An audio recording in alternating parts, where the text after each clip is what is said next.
It was supposed to be just another quiet day in Ashwick, a town where nothing ever really changed.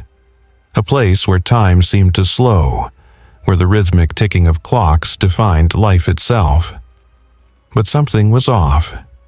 You could feel it in the air, the way the town had fallen unnervingly still, like the gears of a once perfect machine that was beginning to grind to a halt. I remember that day clearly, sitting in my workshop, surrounded by the familiar tick-tock of the timepieces I'd crafted with my own hands. The smell of brass and oil lingered in the air, mixing with the faint hint of lavender from my late mother's sachet. Everything was in its place. But then there were the rumors, the strange disappearances that had begun to plague the town. People vanishing, leaving nothing behind but eerie clockwork models in their place. Life-sized, lifelike figures frozen in time. And worst of all, they said those models were breathing. I didn't believe it. Ghosts, spirits, or whatever folk tales they spun around here, none of that was real. I dealt in the tangible, the mechanical. But even I couldn't ignore the strange weight in the air, the tension that clung to me as I worked, a sensation like the calm before a storm. Then Jacob came in, pale, his eyes wide with fear. "You hear about Hargrove?" he asked, voice shaking. I kept working, not looking up. "People vanish all the time," I said dismissively. "Nothing new." But he didn't seem convinced.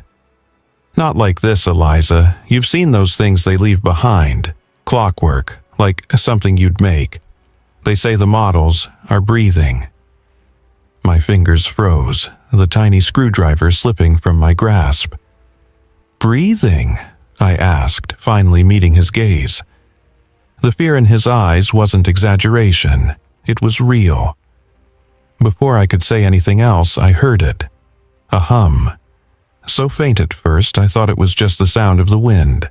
But then I noticed it was too precise, too constant, like the ticking of 1,000 clocks layered on top of one another, all in perfect sync. I glanced around, trying to place it. And then I saw it. A pocket watch. Larger than any I had ever made, its brass casing gleaming unnaturally in the dim light. I didn't know how it had gotten there.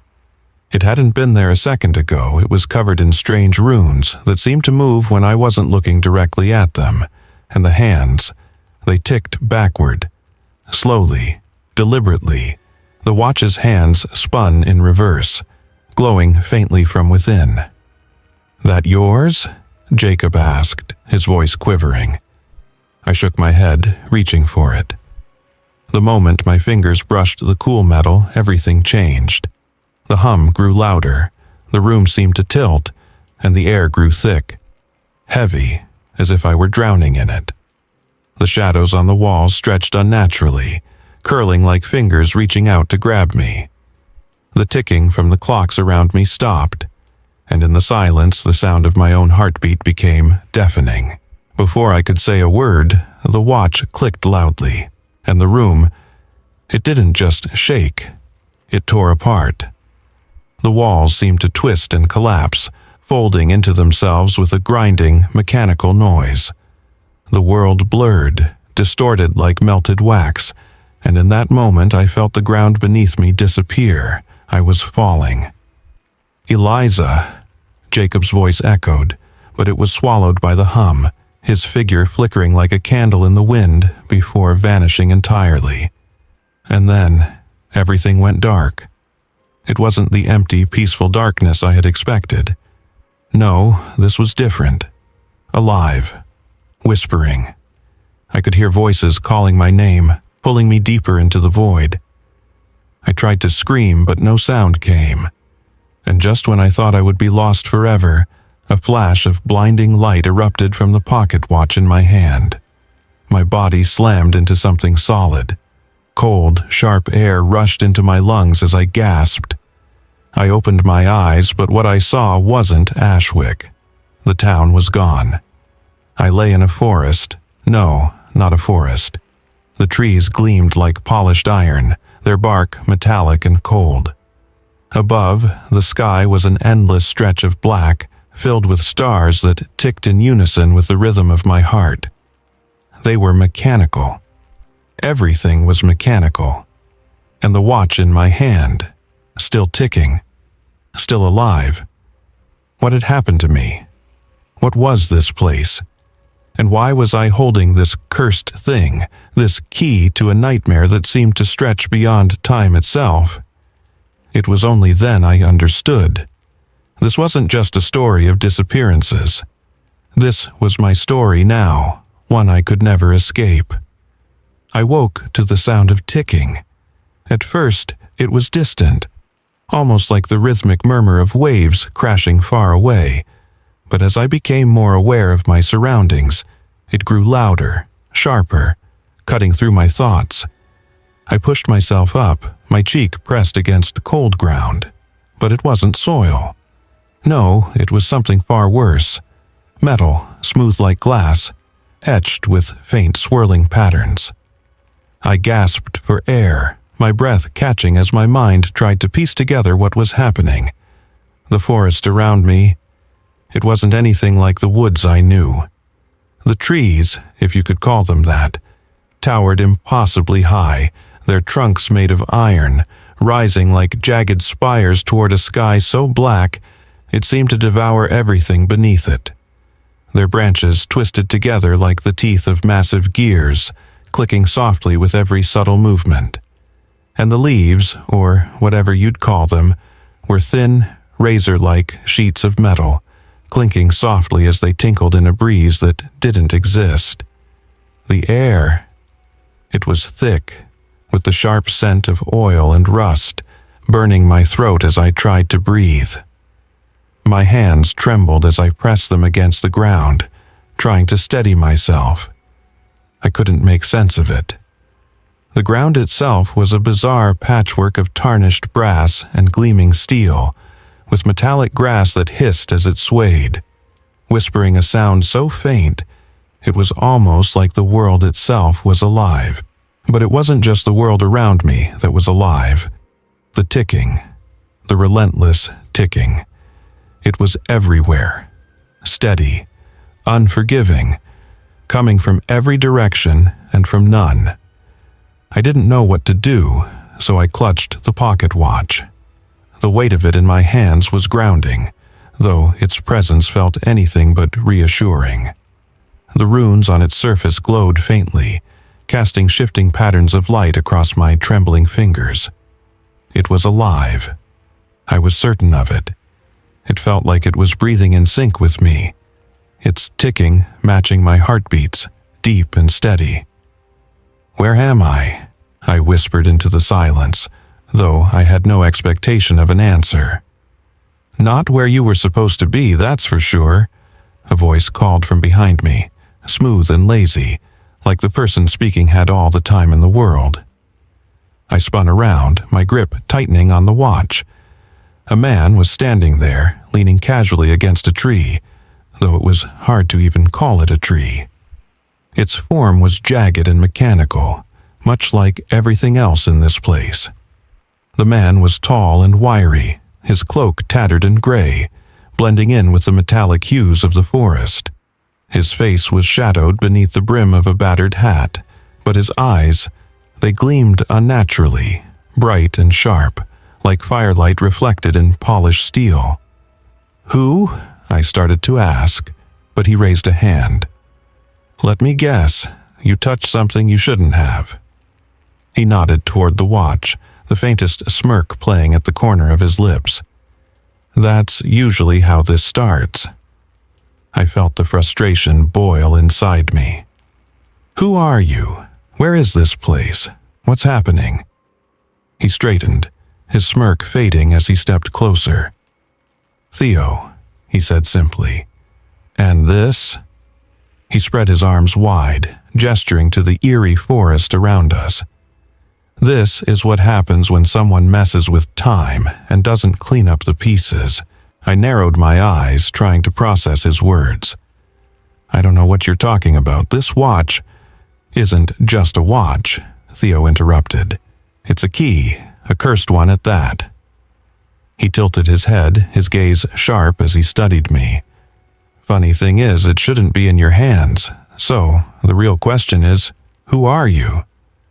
"I'm Eliza," I said, struggling to keep my voice steady. "I'm a watchmaker. I didn't ask for any of this." Theo snorted. "A watchmaker, huh? Guess that explains why it chose you."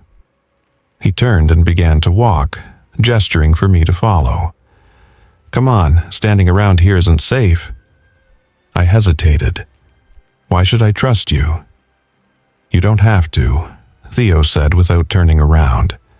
"But if you stay here, the forest will decide what to do with you. And trust me, it doesn't play nice." The ground beneath my feet shifted slightly, and the metallic grass hissed louder, the ticking in the air growing sharper, almost angry. My heart raced, but I had no choice. I followed him, the pocket watch still tightly clutched in my hand like a lifeline. We moved through the forest in tense silence.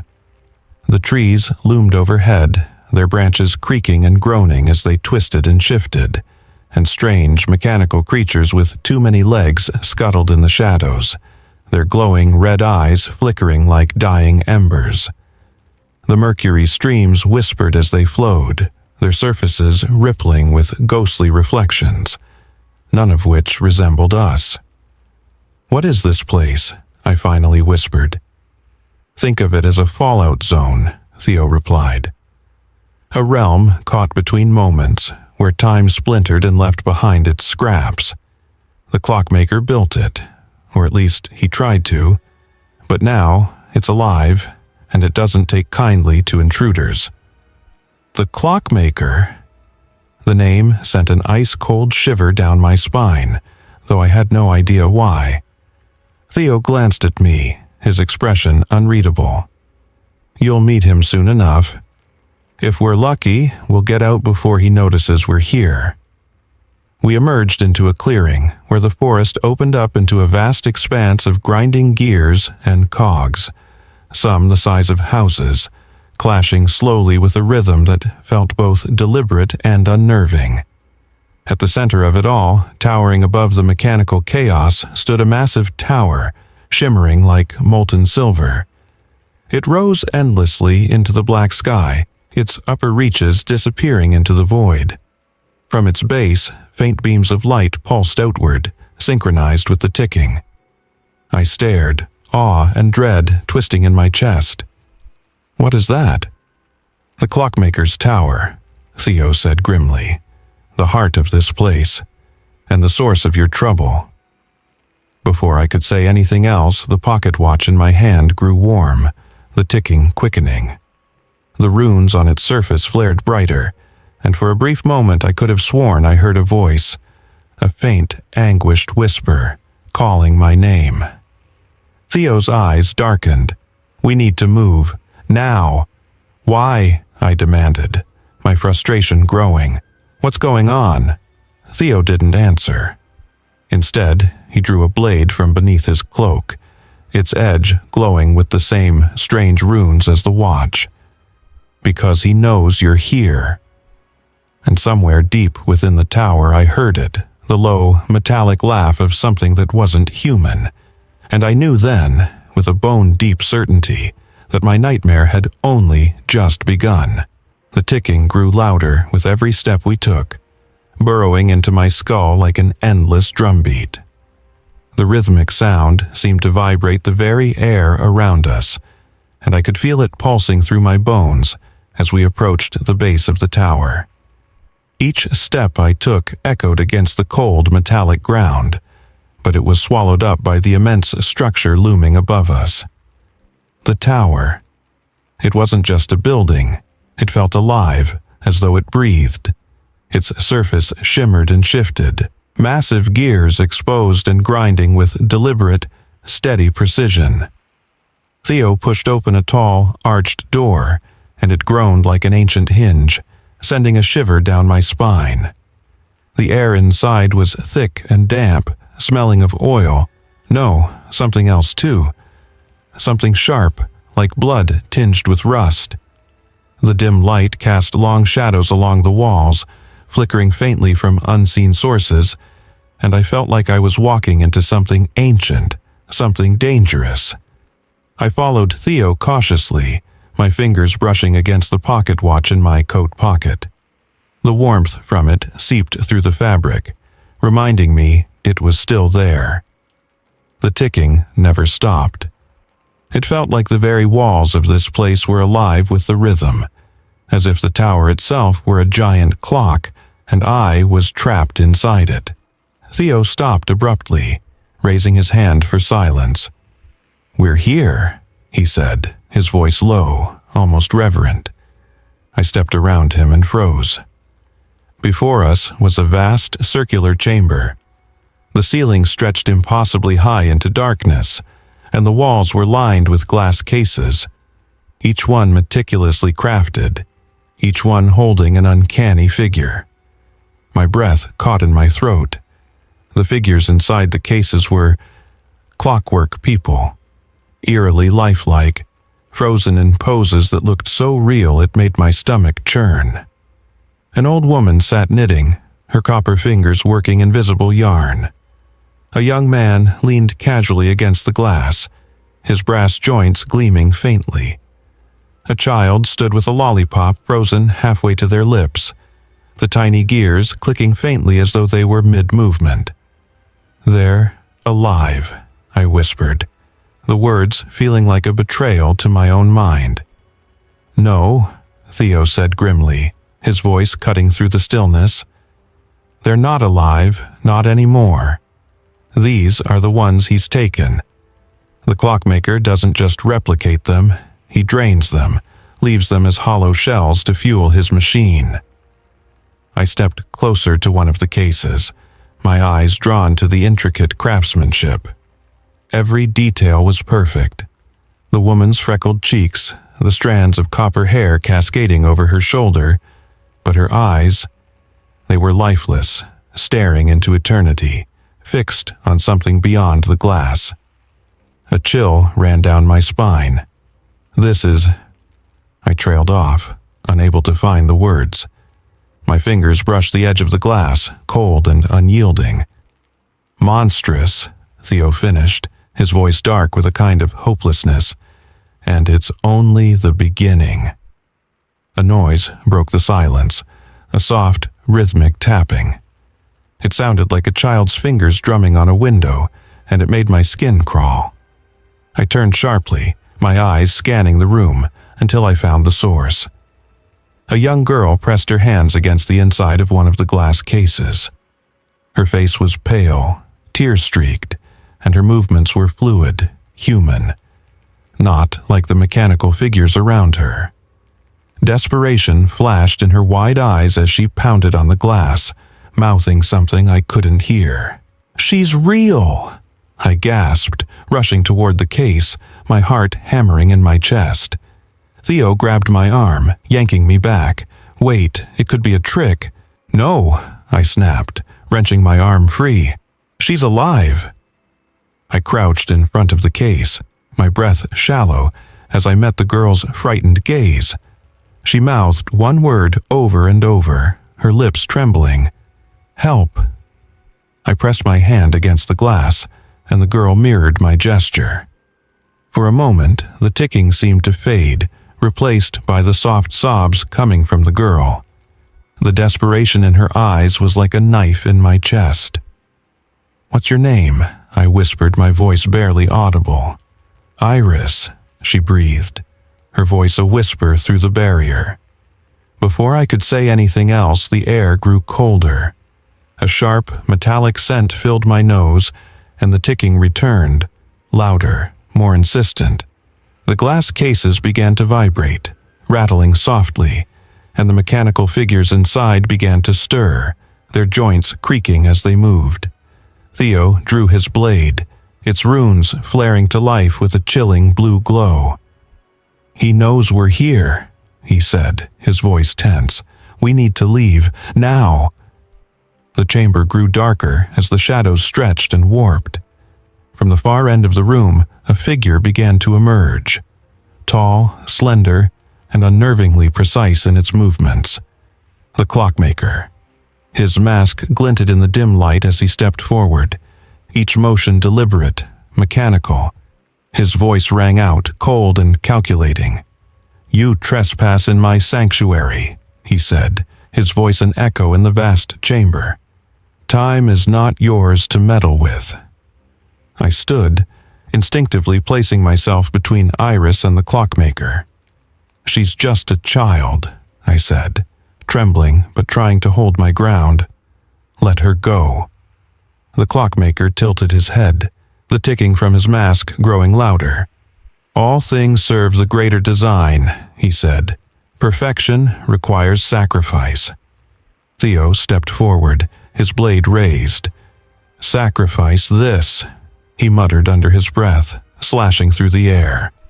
A wave of energy surged from the blade, striking the Clockmaker, but he only staggered before straightening, unaffected. The Clockmaker raised his hand, and the glass cases around us began to crack. Gears spilled out, clattering to the floor like rain. The clockwork figures inside stirred to life, their lifeless eyes turning toward us with mechanical precision. "We can't fight him here," Theo said, gripping my arm, not with all of them against us. "But Iris, we'll come back for her," Theo promised. "If we don't leave now, we're dead." The mechanical figures lurched forward, their gears grinding as they moved. The Clockmaker's laughter echoed through the chamber, a hollow metallic sound that filled me with terror. Clutching the pocket watch, I followed Theo, my mind racing. As we fled, Iris's voice echoed in the distance, desperate and pleading. "Don't leave me." We emerged from the labyrinthine corridors of the tower, stepping into a hidden alcove carved into its cold metallic wall. The air here was thinner, colder, and it seemed to carry a faint silver mist that drifted from cracks I couldn't see. The ticking was distant now, replaced by the low, relentless grinding of colossal gears deep within the tower. The sound seemed to seep into my mind, like the echo of some ancient machine that had never stopped turning. I leaned against the cool surface, my breath coming in sharp gasps as I tried to steady myself. The weight of the pocket watch in my hand felt heavier than before. Its warmth pulsed gently, like a heartbeat I couldn't escape. And in my mind, I could still hear Iris's desperate voice. "Don't leave me." Theo stood at the edge of the alcove, his sharp features etched in the strange light of the tower. His blade still glowed faintly in his hand, but his expression was distant, his eyes focused on something beyond me. He hadn't spoken since we fled from the chamber, his silence heavy and oppressive. Finally, I broke the stillness. "What was that back there?" I demanded, my voice trembling with a mix of fear and anger. "What is this place? What's happening to those people?" Theo sighed, a sound full of exhaustion. He turned to face me, his eyes piercing, filled with a truth I wasn't ready to hear. "This tower, this realm, it's a scar on time itself," he said, his voice low. "A place that should never have existed, and it's all because of him, the Clockmaker." "The Clockmaker," I repeated bitterly, the name tasting sour on my tongue. "He's a monster." "Maybe," Theo replied, his tone unreadable. "But he wasn't always. Once he was human, a guardian of time, like your family." My heart stopped. "What are you talking about, my family?" "We're part of an ancient order," Theo interrupted, stepping closer. "Time guardians. Their purpose was to protect the balance of time, to make sure it flowed as it should, free from manipulation. They wielded knowledge and power beyond what anyone could comprehend. Your family, Eliza, was one of the most prominent lines in that order." My mind reeled. The pieces of a puzzle I never knew existed began to fit together, but they formed a picture that made no sense. "If that's true, Why didn't I know? Why didn't they tell me? Because they were protecting you, Theo said, his gaze hard. Not everyone agreed with the Guardian's purpose. Some wanted more than balance. They wanted control. Your ancestor, Elias, was one of them. He believed time could be perfected, that its chaos could be tamed. He built this tower to achieve that, but his methods were forbidden. My breath caught in my throat. Elias, the Clockmaker? Theo nodded grimly. He wasn't always this twisted. He was brilliant, ambitious, but blinded by his obsession. He created a machine to freeze time in its perfect state. For a moment, he succeeded, but the cost. He gestured to the tower around us. This place is the cost. Time fractured. Reality splintered. The Guardians tried to stop him, but it was too late. He was cursed, trapped here in this realm of his own making, forced to watch his creation decay. Over the centuries, the curse warped him, twisted his mind and body. Now, he believes this nightmare is perfection. I gripped the pocket watch tighter, its runes glowing faintly in my hand. And what does this have to do with me? Theo's gaze dropped to the watch, his expression darkening. That watch is the last artifact of the Time Guardians. It binds you to their power, their legacy, and their curse. The Clockmaker has been searching for it for centuries, and now that you have it, he'll do whatever it takes to reclaim it. I felt a cold knot form in my stomach. I had spent my whole life wondering about my family, about the unanswered questions that had haunted me. But this wasn't what I'd imagined. My family wasn't just gone, they were part of something far larger, far darker than I could have ever understood. I don't want this, I whispered, my voice trembling. I didn't ask for any of this. None of us do, Theo said softly, his voice almost sympathetic. But now you're part of it. And if we don't stop him, everyone in Ashwick, everyone you've ever known, will end up like those people in the glass cases. Hollow. Trapped. I thought of Iris, the fear in her eyes, and something inside me shifted. A spark of resolve ignited in my chest. How do we stop him? Theo hesitated, his face grim. The only way to destroy the Clockmaker is to destroy his machine, the heart of this tower. But it's powered by time itself. To destroy it, you'll have to sever your connection to the watch, to your heritage.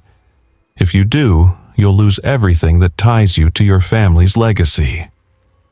I stared at the pocket watch, its warm glow pulsing softly in my hand. It had been the only link to my family, to the father I barely remembered. Destroying it felt like tearing apart the last thread of who I was. But as I looked at Theo, at the desperation in his eyes, and thought of Iris and the others trapped in the Clockmaker's twisted vision of perfection, I knew there was no other choice. I'll do it, I said, my voice steady, despite the storm raging inside me. But you have to help me save Iris.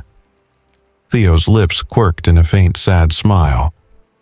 You're braver than most, Eliza. I glanced around at the towering walls of the tower, the distant ticking that seemed to mock me. I don't feel brave, I admitted. Bravery isn't about how you feel, Theo said. It's about what you do. And with that, we turned back toward the depths of the tower, the pocket watch ticking softly in my hand, as if it too knew the weight of what lay ahead. The air in the tower's central chamber felt suffocating, thick with the acrid stench of burning oil and the sharp tang of metal. The space was vast, cavernous, stretching endlessly upward, the vaulted ceiling disappearing into shadow. The walls themselves were alive, a tangled mess of spinning gears, twisting pipes, and glowing mechanisms pulsing with an unnatural, rhythmic energy. At the center of it all, the heart of the Clockmaker's machine loomed.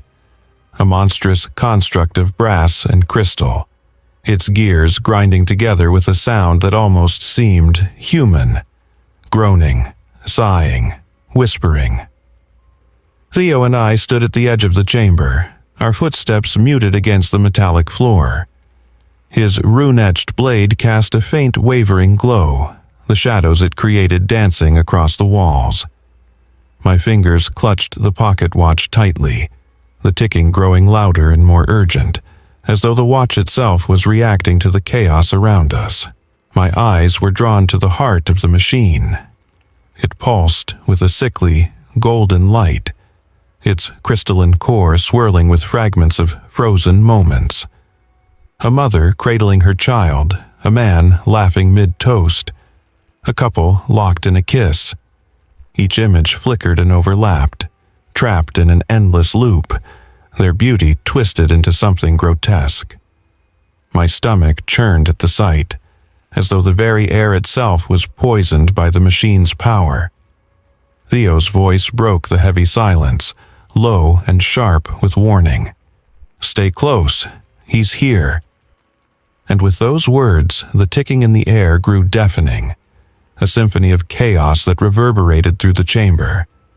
The machine shuddered as its gears ground to a halt, and a shadow stretched across the floor, impossibly long, impossibly sharp-edged. Then, from the shadows he emerged, the Clockmaker. His figure was impossibly tall, towering over us, his presence commanding the room. His cloak flowed like liquid metal, his movements unnervingly precise, each step deliberate and controlled.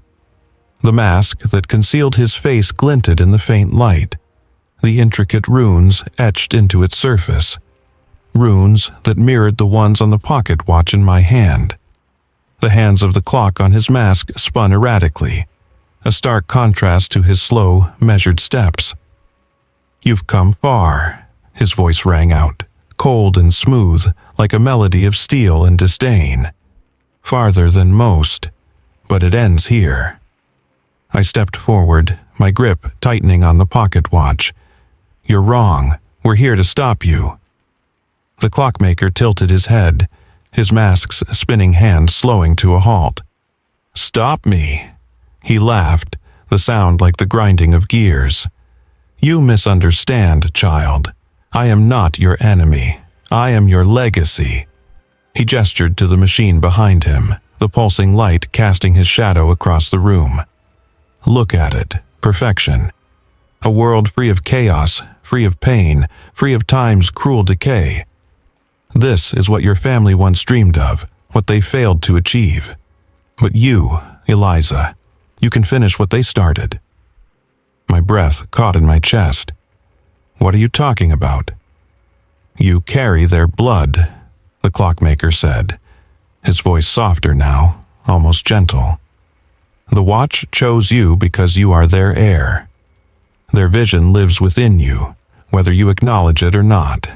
Together, we can complete the machine, stabilize the fracture, and create a timeless world. No more loss, no more suffering, just peace." For a moment, I felt the pull of his words, the promise of answers, of connection, of purpose. I thought of my father, the family I never knew. If I joined him, I could finally understand, I could finally belong. But then, Theo's voice cut through the fog of my thoughts, sharp and unwavering. "Don't listen to him, Eliza. He's lying." The Clockmaker's gaze shifted to Theo, his mask's hands ticking once more. "And you," he said, his tone laced with contempt. "The drifter, the thief, always meddling, always taking what does not belong to you. You are a parasite on time's fabric, a blight that should have been erased long ago." Theo raised his blade, its runes flaring to life with a cold, blue light. "I'm not afraid of you." "You should be," the Clockmaker said simply.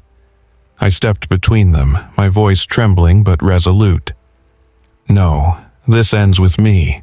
The Clockmaker's mask tilted toward me, his shadow looming over us. "Yes, it does." But the ending is yours to choose. You can destroy the machine, sever the ties that bind you to your heritage, and watch as the world crumbles into chaos. Or ... He extended a gloved hand toward me, his fingers impossibly long and elegant. You can take your rightful place beside me. Together, we can shape a world that will stand for eternity. I stared at his outstretched hand, my mind racing. The machine's light seemed to pulse in time with my heartbeat, its glow washing over me like a siren's call. I thought of Iris, trapped in her glass prison. I thought of the townsfolk reduced to hollow, clockwork shells. I thought of my father's disappearance, the unanswered questions that had haunted me all my life. "No," I said finally, my voice breaking the silence like a blade. "I won't be part of this. I won't let you take anyone else." The clockmaker's hand lowered. The ticking grew louder, angrier. "You are making a mistake," he said, his voice colder than ever. "You cannot destroy the machine without destroying yourself. You will lose everything." I tightened my grip on the pocket watch, its warmth a steady comfort against the chill of his words. "Maybe that's a price I'm willing to pay." The clockmaker stepped back, his shadow receding as the machine roared to life, its gears grinding and spinning with violent intensity. "Then you are a fool," he said, his voice echoing as the room began to tremble. "And fools have no place in my perfect world."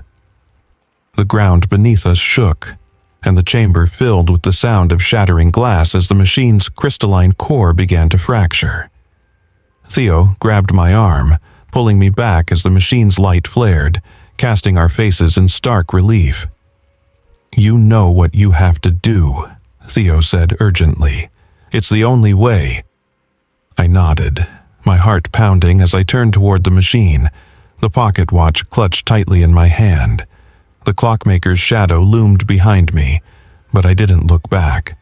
For the first time, I felt ready. The heart of the clockmaker's machine was a monstrous thing, a labyrinth of brass, steel, and glass pulsing with a sickly golden light.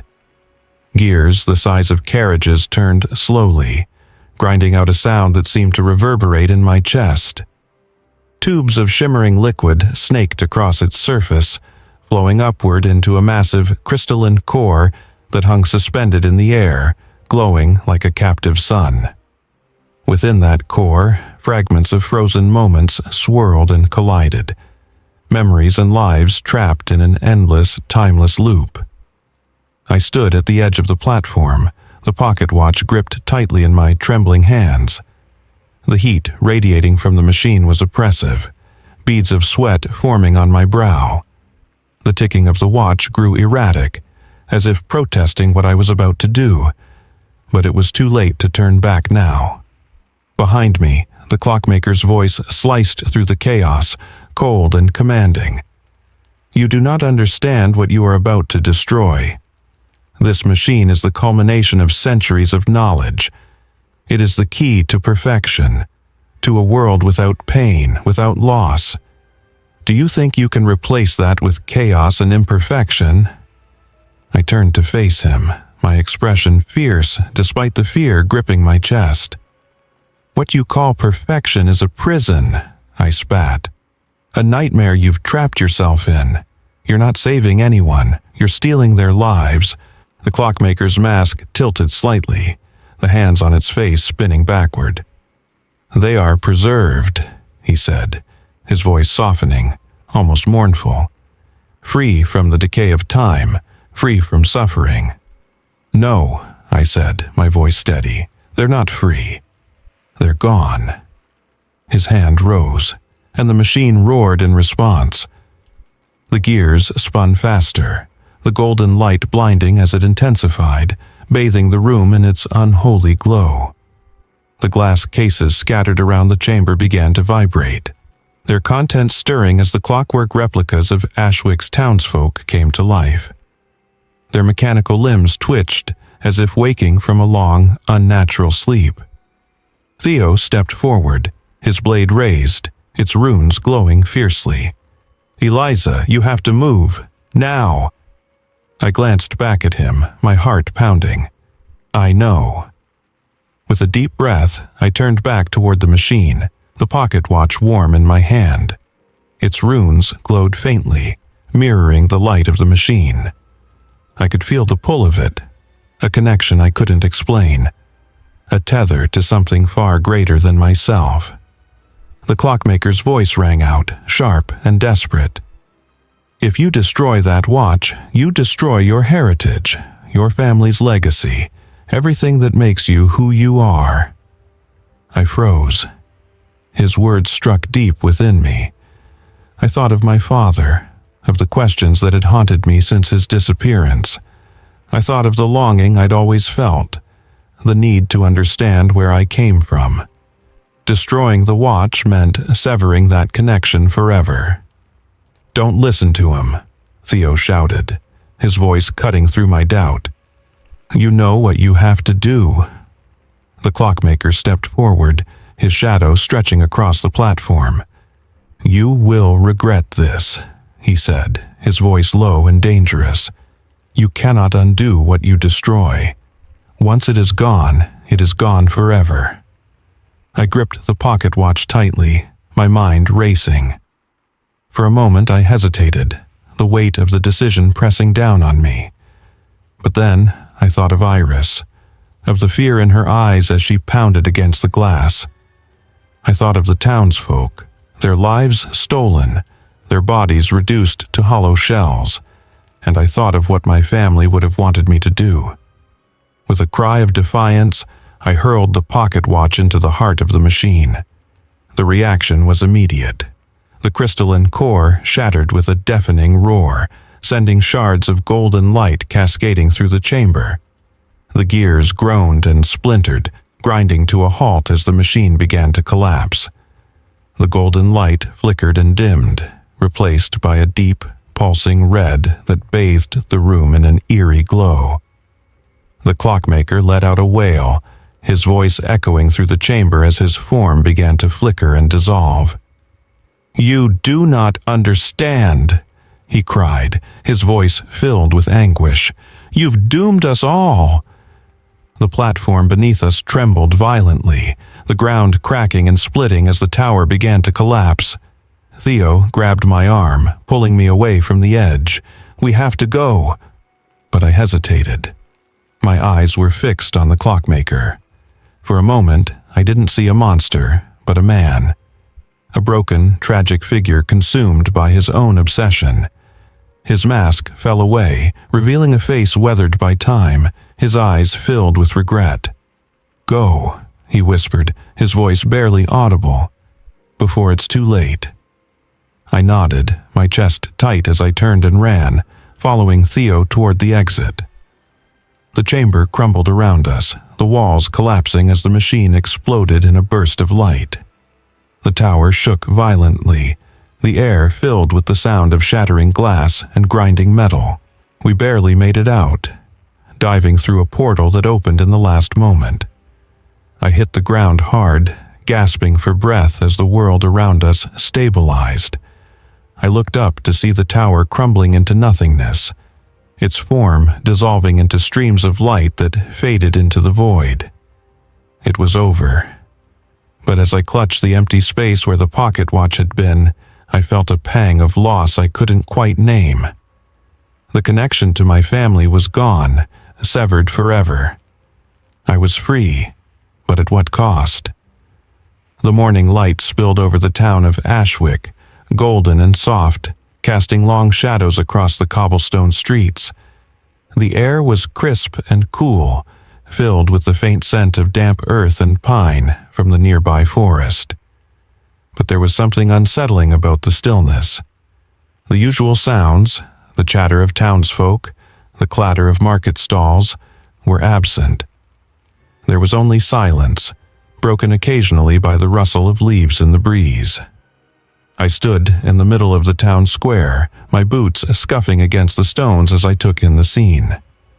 The glass cases were gone, the clockwork replicas, The haunting echoes of lives stolen had crumbled into fine dust that now drifted through the air like ash. One by one, the townsfolk reappeared, dazed and disoriented, blinking at the sunlight as though waking from a long sleep. They looked at each other, eyes wide with confusion and relief. A woman gasped, throwing her arms around a young boy who had reappeared beside her. A man collapsed to his knees, tears streaming down his face as he clutched the hand of a woman I assumed was his wife.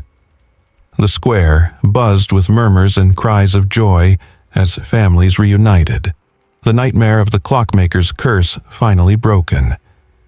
But I felt no triumph. I stood apart from the growing crowd, my hands hanging limply at my sides. My coat was torn, my hair disheveled, and my fingers still tingled faintly from the heat of the pocket watch. The weight of what I had done pressed down on me like a stone. I had saved the town, freed its people, but at what cost? My connection to my family, my heritage, was gone. The pocket watch, the only tangible link to a lineage I had longed to understand, was destroyed. The knowledge, the legacy, the answers I had spent my life yearning for had crumbled alongside the Clockmaker's tower. Theo approached me, his footsteps soft on the cobblestones. He looked as worn as I felt, his cloak torn and his blade sheathed at his side. He stopped a few paces away, studying me with an expression that was equal parts relief and regret. "You did it," he said quietly. "They're free. You saved them." I turned to him, my eyes hollow. "I destroyed everything," I said, my voice barely above a whisper. Theo frowned, his gaze steady. "No, you destroyed his legacy. You gave these people their lives back. That's what matters." I looked away, my gaze falling on the reunited families in the square. Children clung to their parents. Friends embraced, tears of joy and relief flowing freely. I felt a faint warmth in my chest, a flicker of pride that I had helped make this possible. But it was quickly drowned out by the ache of loss. "Iris," I said suddenly, my head snapping up. "Where's Iris?" Theo smiled faintly and gestured toward the edge of the square. I turned and saw the young girl standing beneath the shade of an old oak tree. Her hair was a tangled mess, her dress smudged with dirt, but her eyes were bright and her smile wide. She waved at me, and a lump rose in my throat. I walked over, my legs trembling slightly. I knelt in front of Iris, who threw her arms around my neck without hesitation. "You came back for me," Iris said, her voice muffled against my shoulder. "I promised I would," I replied, my voice cracking. For a moment, the world seemed a little lighter. I held her close, my heart swelling with something I couldn't quite name. Not hope, not yet, but perhaps the faintest glimmer of it. When Iris finally let go, she looked up at me with a curious expression. "What happens now?" I hesitated, glancing back at the square where the townsfolk were beginning to rebuild their lives. "I don't know," I admitted, "but we'll figure it out." Later, as the sun dipped lower in the sky, I found myself back in my workshop. The familiar scent of brass and oil greeted me, a comforting constant in a world that felt irrevocably changed. The workbench was as I had left it, scattered with tools and half-finished timepieces. But the space felt emptier now, quieter. The ticking of the pocket watch was gone, replaced by a silence that felt like a void. I sat down heavily, my fingers brushing over the worn wood of the bench. I thought of my father, of the questions that would remain unanswered. The truth of my family's legacy was gone, lost with the watch. I would never know the full story, never understand the weight of the heritage I had destroyed. All I had now were fragments, pieces of a history I could no longer touch. But as I sat there, the door to the workshop creaked open. I turned to see Theo leaning against the frame. his arms crossed and a faint smirk on his face. "You're not alone, you know," he said. I raised an eyebrow. "I'm pretty sure I am. Unless you plan on taking up watchmaking." Theo chuckled, stepping inside. "Not exactly, but I've been wandering long enough. Maybe it's time I stuck around for a while. Help you figure out where to go from here." I studied him for a moment, then nodded. "I could use the help." Theo grinned. "Good, because I think Ashwick's going to need a little more than just watches to get back on its feet." As the stars began to appear in the night sky, I lit the lantern in my workshop. The warm glow filled the room, chasing away the shadows. I picked up a small, unfinished clock, my fingers moving deftly as I worked. For the first time in what felt like an eternity, I felt a sense of peace. Not completeness, but a beginning. The past was gone, but the future was mine to shape. And in the ticking of the clock, I found a rhythm I could follow, one step at a time.